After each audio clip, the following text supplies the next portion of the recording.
राजा महाराजाओं का जमाना नहीं है। 3 इलेक्शन 4 इलेक्शन बहुत लोग जीतते हैं, लेकिन राजा थोड़े ही बन जाएंगे। मुझे लगता है मैंने एक पिछली बिल में भी एक बात कही थी, who is advising you? Are there invisible hands, invisible people who are visible to you, not to the all ordinary Indians? मजदूरों में आक्रोश है, भूमिहीन किसानों में आक्रोश है, दलितों महिलाओं में आक्रोश है। उनको राम से क्या आपत्ति होगी? उनको आपत्ति इस बात की है कि राम के नाम पर यह क्या खिलवाड़ किया जा रहा है। संसद को गौण कर सकते हो, सड़कों को गौण करना बड़ा मुश्किल है। सड़कों को मौन करने की कला किसी सल्तनत में नहीं आई आज तक। राम के नाम पे किस देश में? हम लोग तो गांधी के लोग हैं, दुनिया को अलविदा कहे गए हे राम कह करके। और जब वो नोआखोली से आए, सांप्रदायिक सद्भाव बिगड़ा था, तो उन्होंने अपने भजन को बदल दिया, भजमन प्यारे सीताराम के बदले भजमन प्यारे राम रहीम। इसी सदन में एक आध लोगों को मैंने बोलते सुना है जो कहते थे कि मनरेगा के कारण मजदूर मिलना बंद हो गए। ये बुरी बात हो गई क्या सर?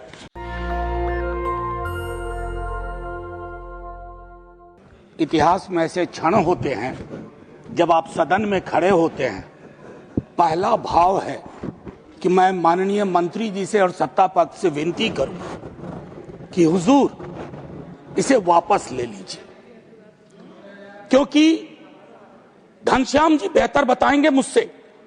जिस राज्य से वो आते हैं उस राज्य के लोगों ने बरसों तक संघर्ष किया, मध्य प्रदेश ने संघर्ष किया, छत्तीसगढ़ ने बाद के संघर्ष किया, मेरे बिहार ने किया, झारखंड ने किया। किस लिए? हर हाथ को काम, हर काम का वाजिब दाम, ये इसकी मूल भावना थी। माननीय मंत्री जी, आप लोगों की कुछ तौर तरीके मुझे बहुत अच्छे भी लगते हैं कि आप मीडिया में ड्रॉप करते हैं नाम। पहले चला कुछ दिन पूज्य बापू नाम, तो हमें समझ में नहीं आया। गांधी तो यूं ही भी पूज्य हैं, काहे कोई एडिशनल पूज्य लगा रहे हैं? पूज्य जिनके नाम में बापू बोल रहे हैं उनमें से 2-3 जेल में हैं। ये मैं लेकिन फिर भी आपने ऐसा नाम लिया। मैं देख रहा था कि माननीय मंत्री जी भी केयरफुली पढ़ रहे थे कि कुछ गलत ना बोला जाए। कारण है कि मैंने तुकबंदी देखी है, लेकिन अंग्रेजी और हिंदी को मिला करके जब आप तुक बिठाते हैं तो बेहतर से बेहतर तुक बेतुका दिखता है, ये बेतुका दिखता है।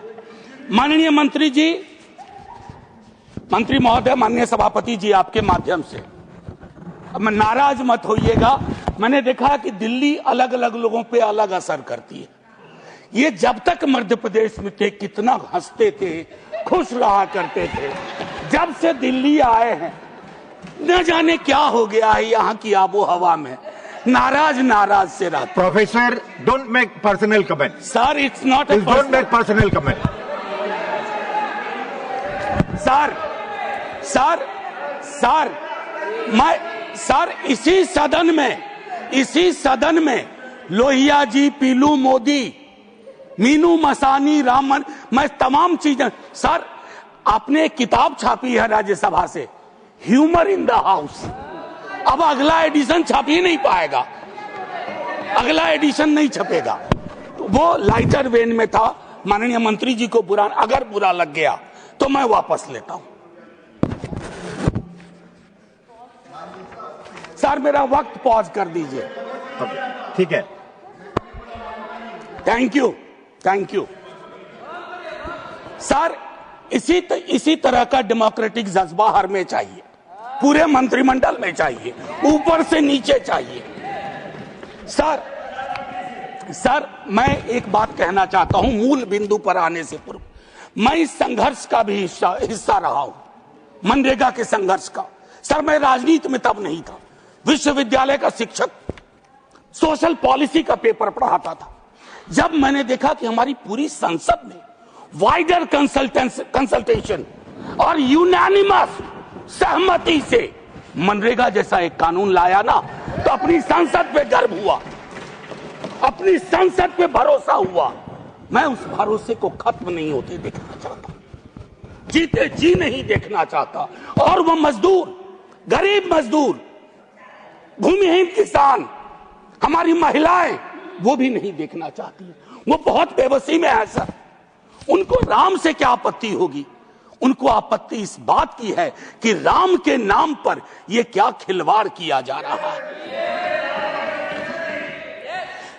माननीय मैं एक चीज, माननीय उपसभापति जी, आप तो पिछले जब पुरानी वाली बिल्डिंग में भी हम लोग बैठते थे, फार्म लॉज पे बहस चल रही थी, हमने तब भी कहा था संसद को गौण कर सकते हो, सड़कों को गौण करना बड़ा मुश्किल है। सड़कों को मौन करने की कला किसी सल्तनत में नहीं आई आज तक। और हम तो लोहिया जी के लोग हैं, वो कहते थे संसद खामोश तो सड़कें रोशन हो जाती हैं। और मैं आगाह कर रहा हूं सर, थोड़ा सोचिए इस पर। आसमान नहीं टूट रहा है। ये जो एक अधिकार वाली भावना थी मनरेगा में, अधिकार सर, मैं यहां आने से पहले रिसर्च कर रहा था थोड़ा। मैं यूं भी थोड़ा उस मिजाज का हूं कि थोड़ा बदलाव की बयार कहीं से आए। सर, हमारे संविधान में राइट टू वर्क को डायरेक्टिव प्रिंसिपल्स में रखा गया है, आर्टिकल 41, और MNREGA was the closest approximation of article 41। और आज आप उस आर्टिकल की आत्मा को मार रहे हैं सर। मेरा सिर्फ सभापति जी, माननीय मंत्री जी, नाम कुछ भी हो, आत्मा खत्म हो जाएगी ना, तो जो भी हासिल हुआ है संघर्ष के साथ, वो संघर्ष काफूर हो जाएगा। राम के नाम पे किस देश में, हम लोग तो गांधी के लोग हैं, दुनिया को अलविदा कहे गए हे राम का करके। और जब वो नोआखोली से आए, सांप्रदायिक सद्भाव बिगड़ा था, तो उन्होंने अपने भजन को बदल दिया, भजमन प्यारे सीताराम के बदले भजमन प्यारे राम रहीम। हम तो वो लोग हैं सर। खैर, आपसे तो इन विषयों पर शिकायत करने का कोई मतलब ही नहीं है सर। कहां हम मनरेगा में व्यापक तब्दीली की मांग कर रहे थे। हर सदन में 2 जीरो आवर आता था कि मैंडेज बढ़ाइए, वेज बढ़ाइए। आपने कौन सा रिग्रेसिव ये पोजीशन ले लिया, प्रतिगामी विचार, अधिकार से चैरिटी वाले युग में। राजा महाराजाओं का जमाना नहीं है। 3 इलेक्शन 4 इलेक्शन बहुत लोग जीतते हैं, लेकिन राजा थोड़े ही बन जाएंगे। लोकतंत्र की बुनियाद है, और लोकतंत्र की बुनियाद में यह तय करना होगा कि अधिकार की जुबान का क्षरण ना हो। आप चाहते तो इसको कंसल्टेशन में ला सकते थे। This is one of those pieces of legislation which has completely ignored the consultation door or corridor. So this does not speak well about our democratic practice, our parliamentary procedure, our rich history. It only smacks of a kind of arrogance which comes from a sense of following majoritarian politics. And that's antithetical to the idea of India. I'm requesting you, sir, once again, demand, मैं पहले भी कह चुका हूं कि आपने इसको demand driven से कमांड ड्रिवन में तब्दील कर दिया। It is no more demand driven, it is command driven. Sir, just 1 minute. Wind up कीजिए, आपका समय बहुत कम रखा है। सर प्लीज, सर नहीं, sir, I beg your pardon, I need 2 minutes extra because I have to make some important point. Sir, जो मैंने कहा था पूरे साल की रोजगार की गारंटी देता था, हम उसमें तब्दीली की मांग कर रहे थे। अब आपने क्या किया है ना, 60 दिनों के ब्लैकआउट अवधि। मुझे लगता है मैंने पिछली बिल में भी एक बात कही थी, who is advising you? Are there invisible hands, invisible people who are visible to you, not to the all ordinary Indians, कि हमें ब्लैकआउट अवधि देंगे कृषि। सर, ये एक तरह की थोड़ी फ्यूडल सोच भी हुआ करती थी। इसी सदन में एक आध लोगों को मैंने बोलते सुना है जो कहते थे कि मनरेगा के कारण मजदूर मिलना बंद हो गए। ये बुरी बात हो गई क्या सर? बार्गेनिंग पावर बढ़ा, बार्गेनिंग पावर बढ़ा दलितों का, भूमिहीन मजदूरों का, और वो अगर पसंद नहीं आ रहा है। सर, मनरेगा में केंद्र सरकार का आवंटन असीमित था। आपने ये जो 90-10 वाले फॉर्मूले को ना 60-40 कर दिया ना माननीय मंत्री जी, ये ऐसा हैंडशेक स्कीम है कि योजना भरभरा के गिर जाएगी। मैं जिस राज्य से आता हूं, आप मेरे राज्य से वाकिफ हैं सर, 10% में भी दिक्कत हुआ करती थी सर। बस I just take 1 minute please, bear with me sir please revisit these ideas. Matching का जो पूरा आपका स्कीम है sir, this will kill all those states जहां से बड़ी संख्या में लोग माइग्रेट करके अलग अलग राज्यों में जाते हैं, और उसमें भी बाकी जो खर्च था लागत का वगैरह का, उसको भी इतना अनइवन आपने बांट के रख दिया है कि अंततः मुझे ये कहने में कोई दो मत नहीं है कि बॉटम अप डिसेंट्रलाइज्ड प्लानिंग से टॉप डाउन डिसेंट्रलाइज्ड प्लानिंग ये इस देश का हक में नहीं है।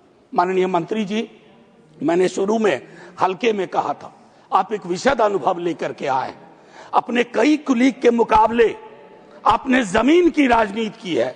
मैं आपसे आग्रह करूंगा, जमीन की सदा सुनिए, आवाज सुनिए। मजदूरों में आक्रोश है, भूमिहीन किसानों में आक्रोश है, दलितों महिलाओं में आक्रोश है। उनको लग रहा है कि हम यहां बात कर रहे थे सर, 1 मिनट, आय की 30 सेकंड आय की असमानता, मैंने हर सदन में बात उठाई है। हमें उस पर काम करने की जरूरत है। आर्टिकल 39 के तहत 1% सुपर रिच को टैक्स करने की, और आप किसको टॉर्चर कर रहे हैं? हमारे आम गरीब को। प्लीज धन्यवाद प्रोफेसर साहब। जिंदाबाद रहिए। जय हिंद सर। नेशनल दस्तक की आपसे गुजारिश है कि अगर इसको बचाना चाहते हैं तो नेशनल दस्तक को सब्सक्राइब करने के लिए रेड कलर के सब्सक्राइब बटन को दबाएं, फिर बेल आइकन की घंटी दबाएं। नेशनल दस्तक को बचाने के लिए बहुत जरूरी है कि हर खबर को शेयर करें, लाइक करें, कमेंट जरूर करें।